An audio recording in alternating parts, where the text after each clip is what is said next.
আসসালামু আলাইকুম সবাইকে। আবারও আপনাদের সামনে নিয়ে আসলাম নতুন একটি ভিডিও। এই ভিডিওর মাধ্যমে দেখানোর চেষ্টা করব কিভাবে গাছ থেকে জামরুল পারলাম এবং পেরে সেগুলো সবাই মিলে ভাগ করে খেলাম। প্রথমে গাছে ওঠার দায়িত্ব দিয়ে দিলাম ছোট ভাই রাষ্ট্রকে। রাষ্ট্র বানরের মতো এক লাফ দিয়ে গাছে উঠে চারিদিকে জামরুল খোঁজাখুঁজি শুরু করে দিল।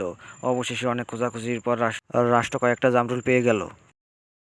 এইদিকে আমাদের টঙ্গরে বসার জন্য ভাগ্নে মিরাজকে দায়িত্ব দেওয়া হলো কলা গাছের পাতা কাটার জন্য।